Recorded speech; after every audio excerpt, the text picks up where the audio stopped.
Goodwill is very, very important, and your karma, I think, whoever expect or whatever you're dealing in, you should not be taking advantage or doing anything wrong. As long as that is done, it doesn't matter who says what. My strength is I take risk, which is very, very important for a businessman. I always say that you should live your life as if it's the last day of your life, and you should do your business in a way as if you'll never die.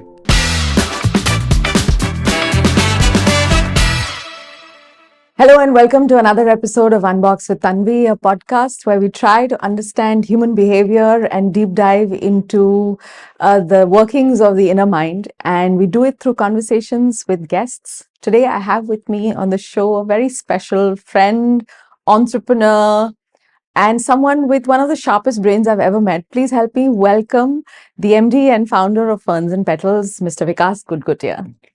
I call him VG. With your initials, and so I'm going to continue calling you VG on the show if that's all right. That's perfectly. So, we've had many conversations without the camera, and I've always learned something when I've spoken to you. And you've had a tremendous journey, starting from one store to now hundreds, and from being a bootstrapped company to now having got funding. Is that journey of being an entrepreneur, what have you most learned about yourself from that journey? Not learned, learning. I guess it's an ongoing process. And the day you stop learning, you stop growing, I guess. And since my journey has been of different verticals, so each vertical, each business has,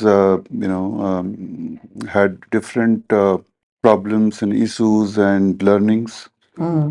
And I guess the most important learning is something which failure teaches you. When you fail, I think that's the biggest teacher.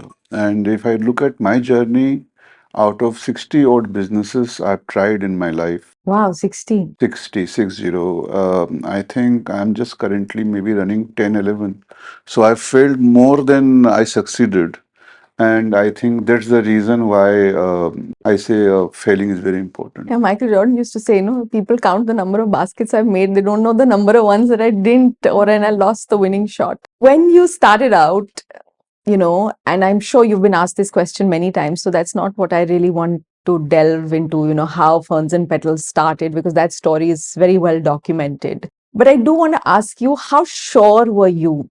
Like, as an entrepreneur, any entrepreneur or anybody wanting to do something, even a self-employed professional who says, "Acha, theek hai, I want to be an interior designer also and set up my own practice." कोई भी इंसान जो अपने मर्जी से बोलता है कि अच्छा मैं ये करूंगा, needs some level of conviction. And when you started out, how sure were you? Because you were in an alien city, you were not from Delhi. And what was the conviction? I think I was pretty sure because I had a Calcutta story behind me where I had seen a flower shop being run successfully. So I had, some idea about the formula which makes a flower shop work. But Delhi being a different ball game altogether was probably a very difficult beginning, not like Kolkata. Here the economics and the chemistry and the way people look at flowers and the whole industry was very different. So it took me some time to adjust, but I guess I was pretty sure, and more than sure, I think I was more passionate. And and when you're passionate, it's a junoon that I have to do it no matter. And when that start working, it's amazing. So I think it was a mix of being aware what I'm doing. At the same time, passion was more overpowering. And I think the passion and the belief got married in 7 years. So 7 years of break even, initial struggle, yes.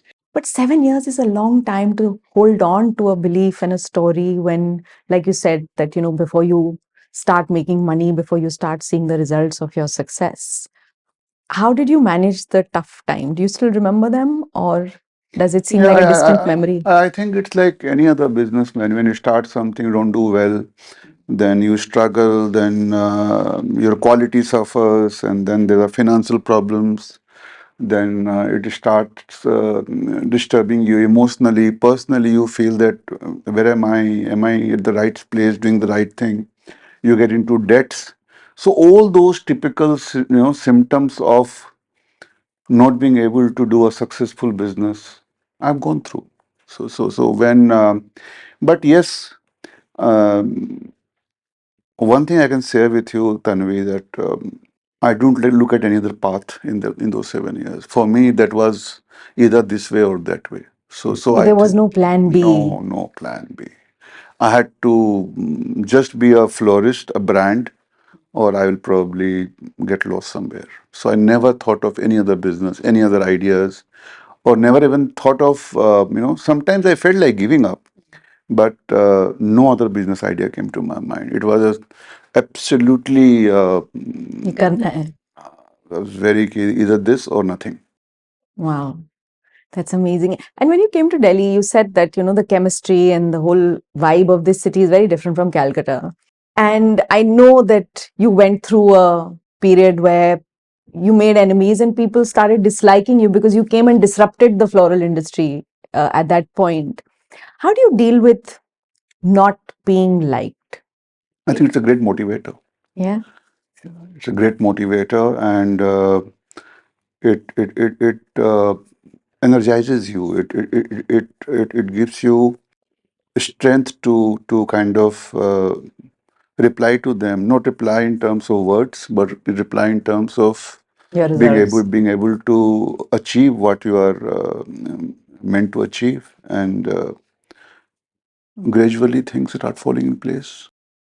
Because I think so much of what holds people back is log kya kahenge ya log kya keh rahe hain.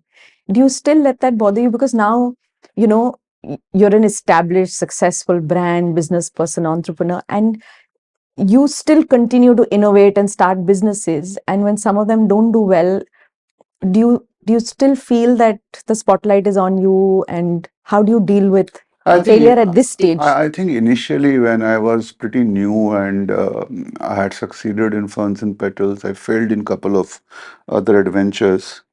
Then log kya kahenge, and maybe people look at you that, oh, hero ban raha tha and now you couldn't do it, that kind of a thing. But gradually, I think you mature as a businessman, and I started realizing that no matter what, लोगों का काम करना है करते रहेंगे. I started differentiating pretty well between what is right and wrong. Of course, it takes time to understand that chemistry of right and wrong. And today, I think it doesn't affect me at all. So I'm beyond. I think goodwill is very, very important, and your karma, I think, whoever expect or whatever you're dealing in, you should not be taking advantage or doing anything wrong. As long as that is done, it doesn't matter who says what. Mm. I think what you brought up is a very important point also, that people will say what they will, but as long as you're genuine in your dealings and your intention is not wrong, that kind of the rest falls in place. But what are some of the big changes that you've made? Because, from being the owner of a store and then a couple of stores to now running multiple franchises, how has your role kind of evolved, and how do you manage the stress of handling 7, 8, like you said, almost 10 businesses at this point? It's like, if you give birth to a child, first child is always the most difficult and teaches you a lot about motherhood. Yeah, that's And right. by the time you have your fifth or the sixth child, It's all on autopilot. it is an autopilot. And yes, in that autopilot mode, you realize that what is my strength and weakness. And I think my strength is I take risk, which is very, very important for a businessman. And when I take risk, and then I choose people to do that business for me. So I manage people, people manage business, that kind of understanding. I'm a very poor manager. If I go down to managing things myself, I end up missing it because maybe being a mother or being a owner of the company, I end up doing things which probably is not meant to be. So I realized that I should keep away from day-to-day activity of managing business. I should be managing people and let them manage business. You keep taking risk, keep guiding them, be a problem solver. Whenever there's an issue, you're there to guide them, help them. But yes, Sort of have the perspective to be able to even guide the people, because when you get involved in day to day, perspective भी थोड़ा कम ही हो जाता है मुझे लगता है when you get involved in firefighting on a daily basis. yeah, I think you have more free time and you can look at things from a distance, where probably the vision and the whole business is very clearly visible, so you're able to guide better. And when what happens is it's like if you're cooking food in a kitchen, you're good at Indian food or Chinese food or what kind of food you cook well, Correct. and people appreciate what you cook. So I have kind of realized very clearly what works and what doesn't work, and I don't budge at all. Deviate. Don't Deviate deviate, from that. don't deviate from that at all. Yeah. But you've obviously had experiences where you didn't judge people well, but today a huge chunk of what you do depends on your ability to understand human behavior. That's really what this podcast is about, is to try and understand why we do the things we do. And what are some of the things that you look at or what you've understood over the years that creates success? And success could be anywhere. It could be as an entrepreneur, but even as an employee or even as a self-employed professional. I feel that maybe some of the formula of success or some of the traits of success are common. I mean, I just want your perspective on that. I think first and foremost, I must say that over the years, with my experience, I think I've learned, or maybe you can say that I've mastered the art of body language. Hmm. That's a very, very important language, which speaks louder than words. And even if somebody is trying to lie, his or her body will not lie. You can tell. You can tell that so I think what I look in a person is integrity, sincerity, honesty, and our businesses are not uh, some rocket science where somebody has to be an engineer or a genius to do it. It's just that if you have basic fundas of life in place and you are motivated to do things, it's possible. So I guess that's what works for me. So you kind of hire more for attitude than necessarily for skill. What's what you're Skill is saying? also important, but skill is not paramount.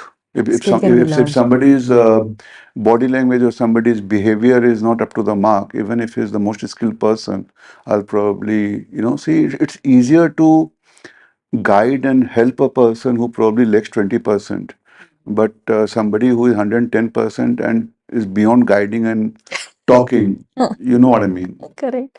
आपने एक बार ना मुझे बहुत पहले बोला था कि जो इंसान सो रहा है उसको जगाना आसान है, लेकिन जो इंसान सोने की एक्टिंग कर रहा है, somebody who's pretending to उसे आप sleep, नहीं उसको जगा नहीं आप जगा सकते. कभी नहीं जगा सकते. So It was such a profound statement that, like, I have held on to it for so many years, and I go back to it. I'm like, my God, that's, your one-liners are quite powerful. and let me tell you, between 30 years since I've been doing business, and I've been through all kind of struggle and different businesses Mm. and have dealt with thousands of people. And the biggest problem in today's business or today's youth or maybe the business community is most of them lack clarity. Yeah. I think it's very important to be very clear. I mean, it really makes your life simple. It makes your life worthy. And the moment you start thought hopping, No, then you're finished. you're in trouble. And a lot of people aspire to do something, aspire to do this, that. I've also done that at one point of time. But today I feel my biggest asset or my biggest learning has been that clarity of thought, the clear line between right and wrong. And not only knowing it, believing in it, following it. A lot of people know it, but they can't follow and believe in it. They tend to. Then it's just theoretical knowledge, but you can't apply it. So I guess बहुत important है कि आप you understand where you're heading and your action and your thoughts match your journey. And one more thing, which is a lesson to me: you only make money the day you stop looking to make money. Yeah, that is so true. That is so true. It's kind of an outcome of something that you're doing well. It's a side product of a lot of good things you do. Hmm. And the moment you think your good things are side products and you are running after money, I'm sorry, there is a problem. Hmm. The side product will definitely suffer. Correct. I do believe that, and I've seen enough examples of it around me. You know, when you're chasing money, money never comes to you. When you're chasing excellence, when you're chasing growth, when you're chasing to do a good job, uh, it's that's the return you get. And secondly, you see, there is this one mentality which kind of bothers me, but at the same time, it looks true also. Hmm. That why are you doing this? You are at this age now, Hmm. and who will take care of it in the future? I should never plant a tree thinking who will eat the mango. Yeah, that's so true. As long as you are there, it's fine. Otherwise, tree will keep giving mangoes, and the world will keep eating. Correct. You can't stop planting a fruit tree or doing something because इसका फायदा किसको you मिलेगा? are selfish. So I always say that you should live your life as if it's the last day of your life, and you should do your business in a way as if you'll never die. That's profound. That truly is profound. Creates a sense of urgency, but also you are living a long-term life, you know, and you're So working to. so that's work-life balance, if I can say. What's the legacy you want to leave behind? Like, how do you want people to remember you? You know, what you've created is one thing, but how do you want people to remember you? You see, I think I'm no different than any other entrepreneur who probably wants to be remembered for the kind of business he's done. And I think I always wanted to be the biggest florist in the world. And so whenever people talk about flowers and, retail or online or whatever, they think FNP is probably the biggest. So that's about it. Nothing much. And Ferns and Petals has gone beyond flowers. You know, FNP Cakes is another vertical completely, and then there is weddings, and there is so much else that is happening. And now hotels. And was the decision to expand an organic one, or was it like thought out?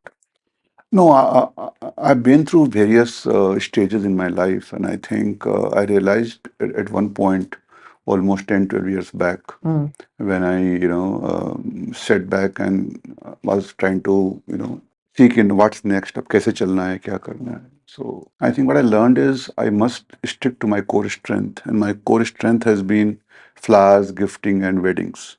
So that's the So, core. so that's about it. So I have not deviated in the last 12 years from this core existence.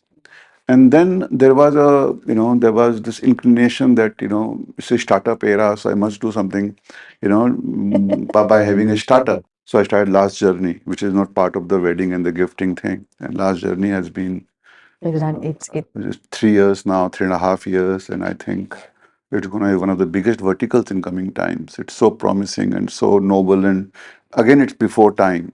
You know, in fact, I do want to talk about it because I remember when Last Journey had started, you know, older people around me, my father-in-law, and he was saying कि but बच्चे ये तो सब घर वाले करते हैं.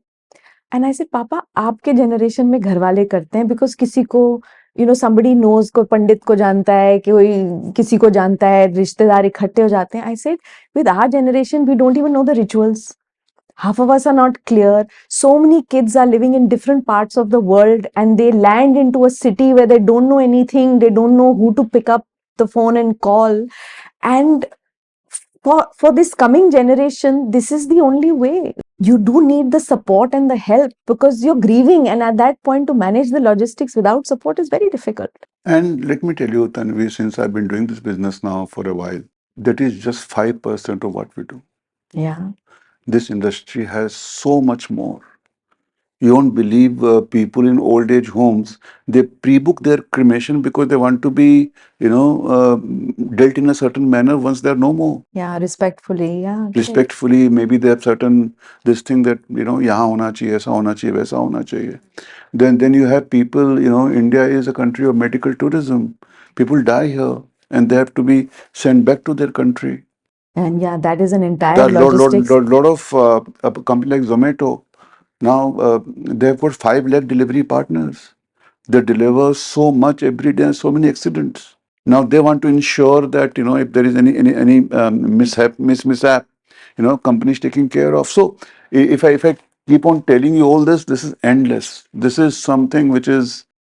And this came from, so I'll go back, because a lot of your ideas, you're a very creative person, and I don't know how many people know this. You're a poet at heart, you write, you have stories in your head, so you're an extremely creative person. And I know you spend some time with yourself and you write, but all of these ideas that come to you, whether it's Last Journey or various others, I'm not getting into the details of the particular projects or ideas, but how do you get them, and how do you find the clarity, like, okay, this seems to be something that I want to do, or the clarity that I don't want to do this? Because I know my strengths and weaknesses now. I know what I'm good at, I'm not good at. And then being in the business for so many years, I understand the economics, I understand the market conditions. I know if a particular business is interesting to me, what are the dynamics, who else is there in the market. And I think two things which work for me is, first of all, I've always been good with something which is big for small people and small for big people. So there is a particular kind of businesses which are meant for people who probably are neither very small nor very big. That's a sweet spot of sorts. That's a sweet spot. That's one criteria which. And secondly, if an idea clicks to me and if I like something, I'm willing to go all out and take that risk. Yeah, which you said is your strength. So now I know what works with me. I know, something which is unorganized and can be organized is something which works for me very well. Yeah, and truly, And that's what has been with weddings, that's what has been with flowers, that's what has been with gifting, that's what is going to happen in Last Journey. And if you look at, there are individual people who do these businesses in an unorganized manner. Now, while doing Last Journey, I realized that Medi journey is equally important. The whole world comes to India, and this is a journey. So now Medi journey is the outcome of Last Journey, and Medi journey will probably end up being bigger than Last Journey. Medi journey again doesn't have any organized players. yeah, There are a couple of pockets, the pockets, players. there are Yeah. agents, but nobody is doing it in a very very organized manner, having offices all over the world. So that's me, Thinking always. thinking always, and I must share one very interesting thing with you. That is, sleeping early, getting up early has really helped me a lot. You have to detach yourself from this materialistic world to be able to nurture those innovative thoughts or that pure feeling within you. It's not easy to sleep at 8 in the night in this world. Life starts at 8 for a lot of So people. many people, yeah. And I get up at 4 when people call me crazy.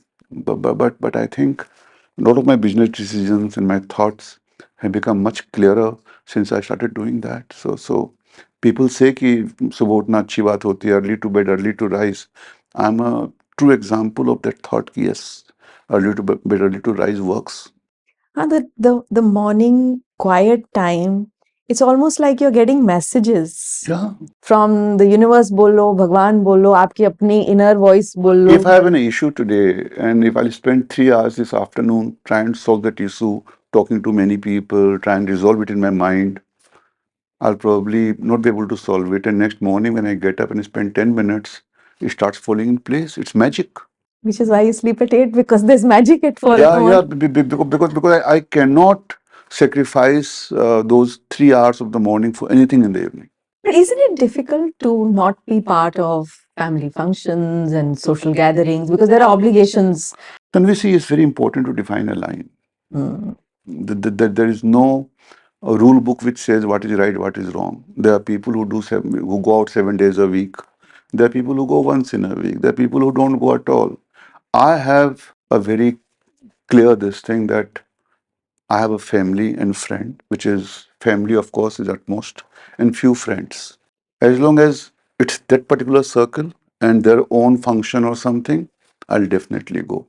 Beyond that, just because I have to do a PR or I have to please somebody, or if I don't go, the other person feels bad, I think I've withdrawn from that part of me, part of going out. No, but I do want to ask you because there are a lot of young entrepreneurs right now, and networking is such a big thing. Networking online, there are networking events that are happening, and people are in conferences. There is time dedicated for networking. Um, for people starting out, do you think that they should network and find a balance of this early morning kind of peaceful time? Like, how should a person who's starting out in life inculcate these See, habits? life is a game of chess. I mean, I think there's no rule. You know what to do when. And networking, of course, is very important. I do not deny networking, reading, motivational listening. A lot of things are important. But network with whom? Do what? I asked a lot of people that, you have been networking for so many years, and tell me 10 things you have got out of networking, which has been, which has changed your life or has kind of given you some, different dimension in life, which has helped you in life.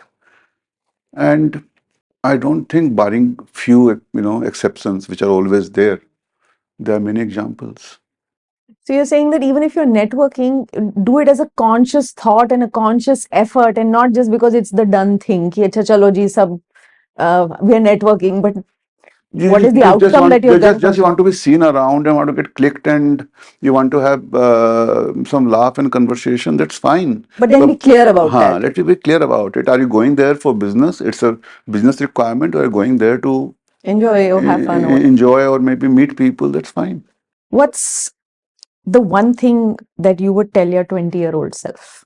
Basis what you've learned in your life's experiences, what's the one piece of advice you'd give to your younger self? I think my youth was overpowered with emotions. I think I could have done a better balance of emotions and practicality. That's something. And secondly, when you get into a journey, I think how you plan your roadmap is very, very important. At that age, of course, digitally, technology wise, it wasn't the same. But I think a flower shop will do well. But how I plan those next 3 years in my flower shop, and if working capital to losses to all that balance sheet economics, I had no idea. So I think I should look at economics in a better way. I should be less emotional. And thirdly, you should not blind trust people. I think everything. Yeah, we shouldn't be naive, I think. Basically, I think if you put all these things together, I think it's more of a young Januni boy with innocence. Yeah. That's something which I will definitely work upon. And I look at my son and my daughter, who are probably in this age bracket. I feel I was a fool at that age, considering the knowledge and the awareness All and of the us, when you look at, determination. Yeah, yes. when you look at the younger generation, So keep I think thinking to the a certain same. extent, time also plays a very important role. The era, the surrounding, the society. Our times were different. That's true. But have you enjoyed yourself along this journey? Of course, I have no reason to complain, and I must say that every day I get more excited about the next day. So as long as that keeps happening, I'm extremely happy and enjoying. The day I stop looking at tomorrow and what's next, Yeah. it'll become And what do boring. you do to stay excited about the next day? Because you're always thinking forward and you're always Yeah, planning. because pinnacle has no peak now.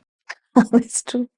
So you keep growing and you keep wanting to do more. Keep growing and more and more. And you look at India. India is a land of opportunities with so much of population and the vibrant economy. Whether you look at hotel, you look at weddings, you look at flowers, gifting, opportunities are endless. Yeah, that's true.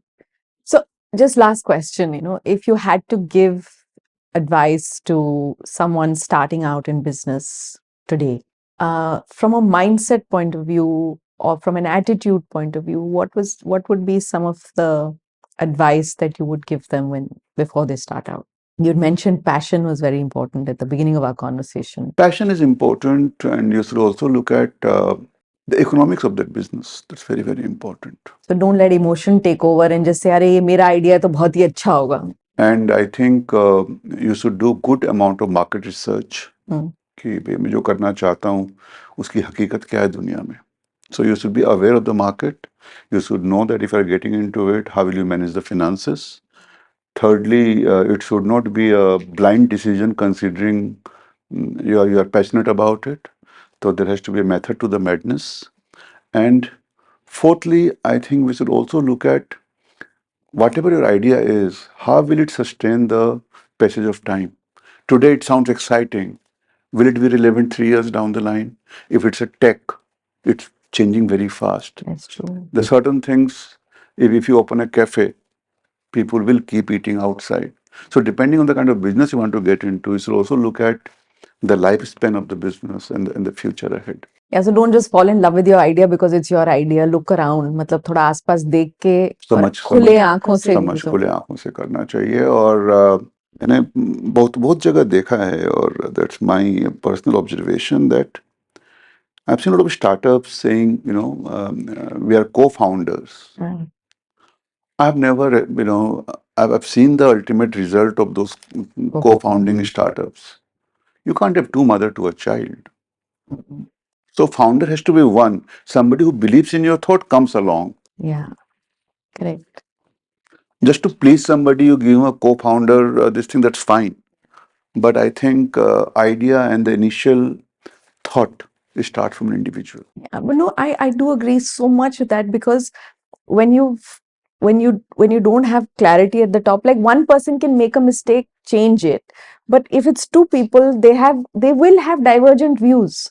और it's like एक गाड़ी को दो जने अलग अलग direction से धक्का मारे, वो गाड़ी कहीं जाने वाली है नहीं. And I think I was speaking to somebody in an interview. I said कि we don't realize 70-80% startups which as co-founders, they basically want somebody to share their risk. Yeah. कि कुछ हो गया तो दो आदमी एक कंधे पे गिरेगा. I said nobody has ever been successful in a comfortable zone. You must become absolutely uncomfortable. This is the first sign that you are at the right place.